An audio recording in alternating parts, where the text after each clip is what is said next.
trop de mythes partout. Des mythes qui sont en train de détruire la plupart de vous et vous faire croire que c'est la vérité. Aujourd'hui, on va démolir 8 mythes dans l'industrie de fitness et nutrition.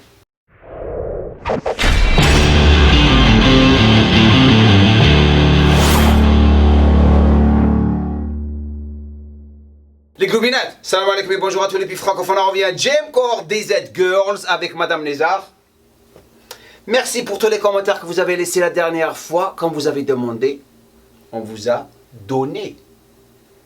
You ask and you shall be given, right? Aujourd'hui, on va parler des mythes que certains experts sont en train de vous faire croire, ou certains coachs. Maintenant, la chose que vous devriez savoir, c'est que les recherches sont en train de découvrir beaucoup de choses que les gens ont changé ou créé. Les mythes, Madame Lézard, we have 8 myths that we are Debunking. Démolir. I used to believe a lot of these too, so don't worry if you believe some of them.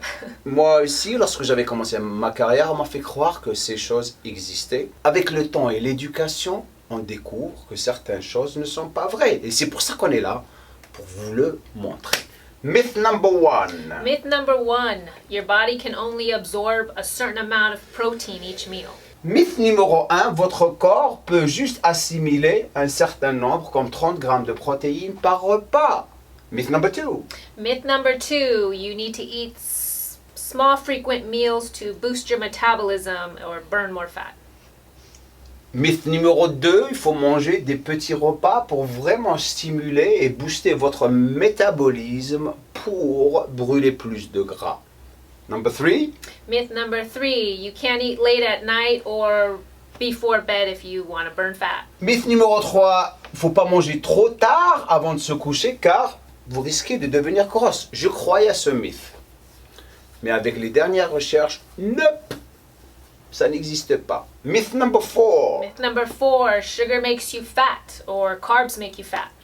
Mythe numéro 4, consommer du sucre ou les glucides va vous rendre grosse. Myth number 5. Myth 5, you have to eat breakfast to burn more fat. Mythe numéro 5, il faut manger votre petit déjeuner pour brûler du gras. Ça ne veut pas dire ne pas manger votre petit déjeuner. Il y a une différence. I was just telling them. Doesn't mean do not eat your breakfast. Yes. Okay? You have to be very, very specific. Myth number 6.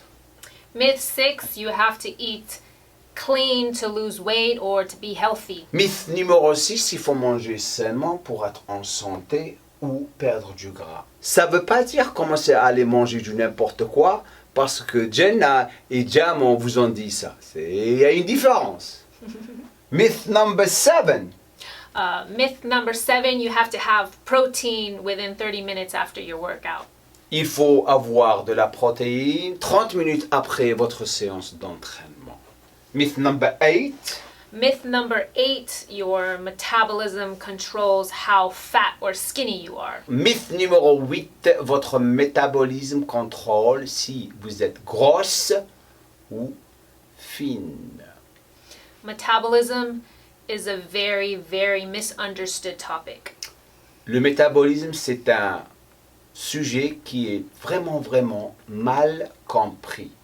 It's not the reason why you're overweight. C'est pas la raison pourquoi vous êtes en surpoids. These are just some of the many, many myths that are out there.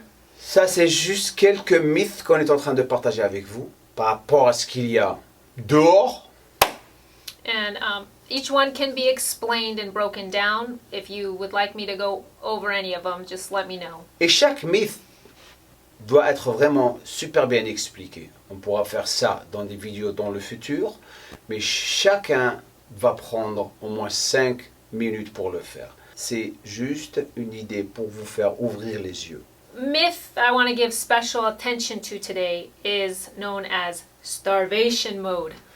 Le mythe qu'elle veut vraiment prendre comme exemple et l'expliquer, c'est le mythe de la famine, le mode famine.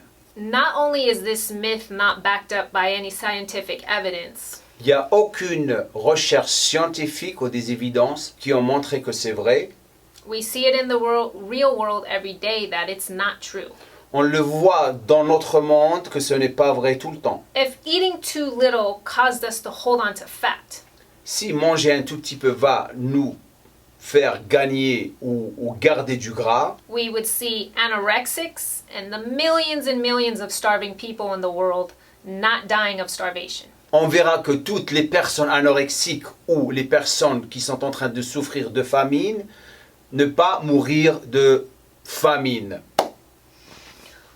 All those people in the concentration camps didn't have enough food to eat. Toutes les personnes qui étaient dans des camps de concentration dans les guerres, si vous vous souvenez, n'avaient pas beaucoup d'aliments à consommer. Yet all of them, every single one of them, lost fat from eating too little. Mais chacun d'eux avait perdu du gras en mangeant un tout petit peu. They were eating less calories than what it takes to maintain their body weight.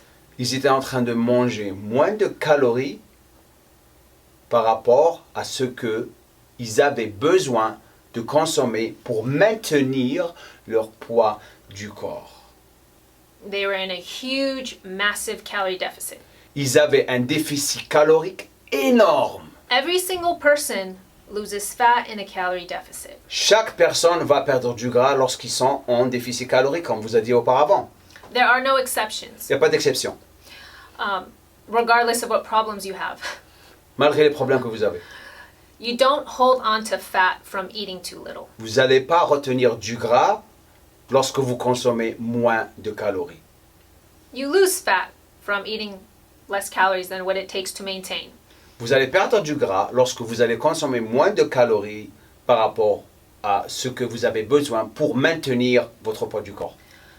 But if you have been eating chronically low calories for a while, Mais si vous avez pris l'habitude de vraiment consommer une diète basse en calories pendant un bon bout de temps et c'est devenu très très chronique, your body can retain water.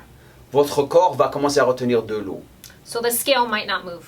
Donc la balance ne va pas bouger. Because undereating causes stress, Parce que manger moins va augmenter votre stress. just dieting causes stress, Juste faire un régime va vous stresser. especially if you do too much exercise on top of that. En plus des exercices que vous allez faire, imaginez, vous allez stresser encore plus. Which can cause water retention. Et c'est ce qui va vous faire retenir de l'eau, retention d'eau. Eating too low of calories also has other negative side effects. Manger moins de calories va avoir encore beaucoup d'effets négatifs. And your metabolism does slow down when you diet. Et bien sûr, votre métabolisme va ralentir lorsque vous faites un régime. But if you are in a calorie deficit, you will still lose fat. Mais lorsque vous faites un déficit calorique, vous allez perdre du gras. Now, there are certain instances where people eat more food and they start losing more weight. Il y a des situations où les gens vont manger plus d'aliments, ils vont perdre du gras. Comme moi. And there's a perfectly good explanation for that. You shouldn't starve yourself if you want to lose weight. Faut jamais vous retrouver dans un état de famine parce que vous voulez perdre du gras. But dieting is essentially, it's controlled starvation. Mais faire un régime, c'est une famine qui est contrôlée. C'est ça le vrai sens d'un régime. So it's natural to feel hunger sometimes when you diet. Donc c'est très très naturel d'avoir faim de temps en temps lorsque vous faites un régime, c'est normal. Anyways, starvation mode is a myth that doesn't seem to die. Donc le mode de famine, c'est un mythe qui va jamais mourir. That's it. That's it. Laissez-nous un commentaire en bas. J'espère que cette vidéo vous a aidé. Je suis sûr qu'elle vous a aidé de plus en plus. Maintenant, vous allez décider la prochaine vidéo. Vous avez deux sujets. Le premier sujet, what is the first subject? explaining how low carb diets work since a lot of people are afraid of carbs. Premier sujet est la mauvaise relation que vous avez, la plupart de vous, avec les glucides parce que vous avez peur. Parce que vous avez peur des glucides. Le deuxième sujet, Or how to track calories and macros accurately. voilà, comment vraiment compter vos calories et vos macros proprement. Laissez-nous un commentaire en bas, dites-nous ce que vous pensez de cette vidéo, partagez-la. Merci pour le support, le soutien. Pour les filles qui veulent venir me voir au salon de Body Fitness, je serai au stand de La Roque le 16 et 17 mars dans pas longtemps.